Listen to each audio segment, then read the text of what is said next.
pero no sabe cómo pudo ocurrir. A las 2 semanas de iniciarse la investigación, Peneta recibe un informe importante. 2 semanas después del accidente, recibimos una documentación técnica del operador de la aeronave. Según los registros, el capitán Garvey voló el mismo avión el día antes del accidente. Después de ese vuelo, informó de un problema con su indicador de combustible. Cuando se bajó del avión el día anterior, informó que la pantalla derecha del indicador estaba fuera de servicio. Tenían que reponerla. El indicador de cantidad de combustible, o FQI por sus siglas en inglés, es un instrumento que les dice a los pilotos cuánto combustible queda a bordo.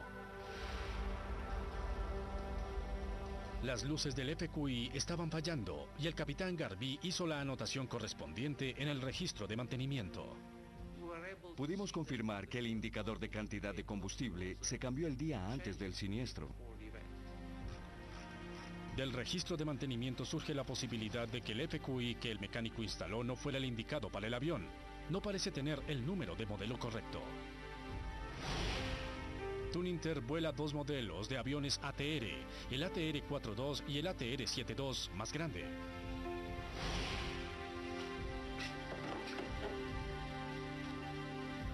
Los indicadores de cantidad de combustible de ambos aviones parecen idénticos, excepto por un número de modelo diferente en la parte superior de cada unidad. El ATR-72 debe usar el modelo número 2500.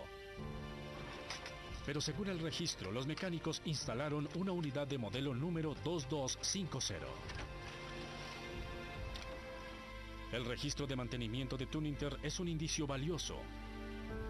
Pero para Peneta no hay prueba concluyente de que se instalara en el avión el indicador de cantidad de combustible equivocado.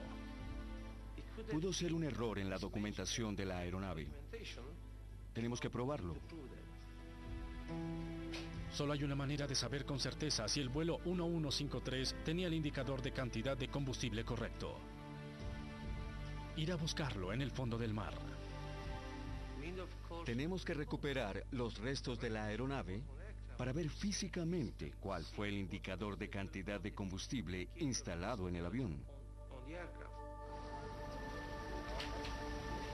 Solo 3 semanas después del accidente, los investigadores recuperan restos del fondo del mar. La información de las cajas negras del avión confirma lo que los pilotos dijeron. No hubo advertencia de combustible bajo. Por lo tanto, parecía suficiente combustible para realizar el vuelo. Las cajas negras no pueden resolver este misterio.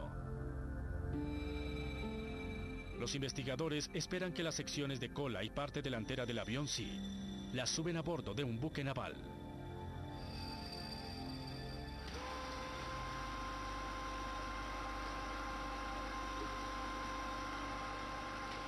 Cuando izan la cabina de mando, Peneta se encuentra presente. Solo hay una cosa del interior que quiere ver.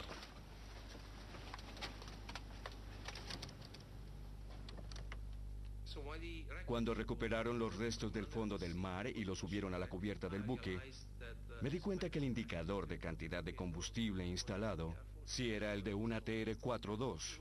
Fue una revelación.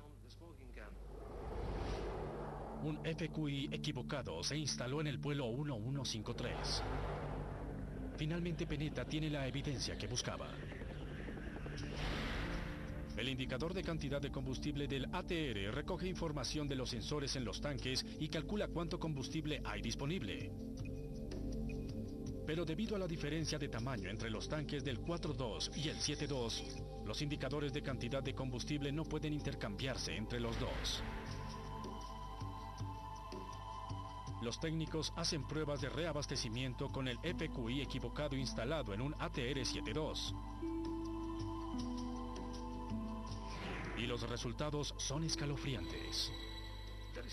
Los análisis pertinentes muestran que cuando se instala un FQI tipo 4.2 en una aeronave ATR-72 y no hay combustible en sus tanques, ni siquiera una gota, el indicador de cantidad de combustible mostrará 1800 kilogramos. Exactamente la cantidad que el capitán informó que tenía cuando sus motores se apagaron. Cantidad de combustible de cabina de mando 1800 kilos. Los investigadores concluyen que a 23.000 pies de altura sobre el Mediterráneo, el indicador equivocado llevó a la tripulación a creer que el avión tenía suficiente combustible, cuando en realidad sus tanques estaban vacíos. Reencendido. Negativo. No responden. Era imposible reiniciar los motores. Con cientos de ATR-42 y ATR-72 todavía en servicio, el panorama era desolador. ¿Podría haber otros aviones volando con el indicador equivocado? La primera recomendación de seguridad fue ordenarles a todos los operadores que usan aeronaves ATR-42 y 72 en sus flotas revisar que sus aviones tuvieran instalado el indicador de cantidad de combustible correcto.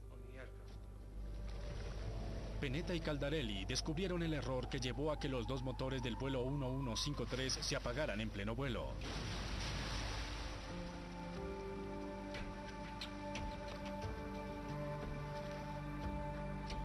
Pero el caso no está cerrado. Con los procedimientos de vuelo corrientes se debió descubrir el error antes del despegue, evitando el desastre.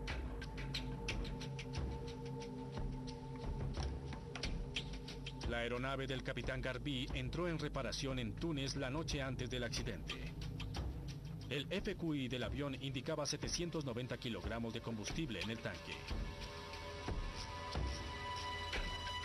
Después de que se instaló el nuevo indicador, mostraba casi 4 veces más combustible a bordo. 3.100 kilogramos. A la mañana siguiente, el capitán Garbi notó que el nivel de combustible había subido. Asumió que realizaron un reabastecimiento. Pero cuando practican ese procedimiento a una aeronave, deben dejar una tarjeta que lo indique en la cabina de mando. ¿Y la tarjeta de reabastecimiento? El piloto le preguntó al despachador de vuelo por la tarjeta de reabastecimiento, pero el despachador de vuelo no la encontró. Se la daré cuando regrese de Yerba. Entendido. No había tarjeta de reabastecimiento porque al avión no se le agregó combustible. No obstante las reglamentaciones, el capitán despega sin esa tarjeta vital. Existen reglamentaciones que exigen que el piloto no despegue sin estar seguro de la cantidad de combustible disponible. Con el indicador equivocado a bordo y menos combustible del que creía tener, el capitán Garbi llega a Bari, Italia. Y le agrega algo de combustible a su avión para el siguiente trayecto del vuelo hasta Yerba. ¿Cuánto combustible? 400 kilos. ¿Total 2.700? Sí. Creyendo tener 2.700 kilogramos de combustible a bordo, el capitán Garbi inicia su vuelo a Yerba.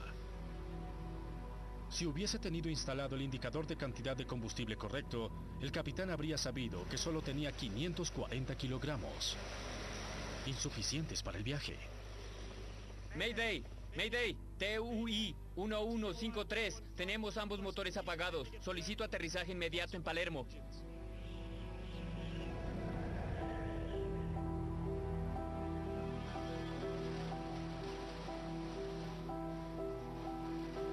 La investigación de Penetta termina. Redacta su informe final. Su colega, Giuseppe Caldarelli, expresa un punto de vista audaz.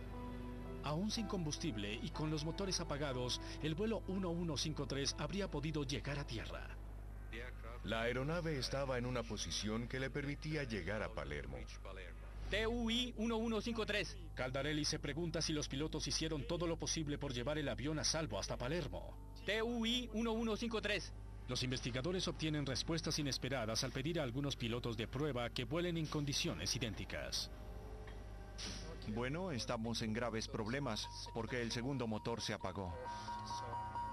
La investigación de Vincenzo Penetta del accidente del vuelo 1153 de Tuninter puso al descubierto los eventos que llevaron a la tragedia. Él y Caldarelli deben contestar si hubo errores de los pilotos que costaron la vida de los pasajeros. No alcanzamos a llegar. Prepárense para amenizar. Caldarelli y su equipo estudian las especificaciones del avión y llegan a una conclusión sorprendente. El vuelo 1153 habría podido planear hasta Palermo.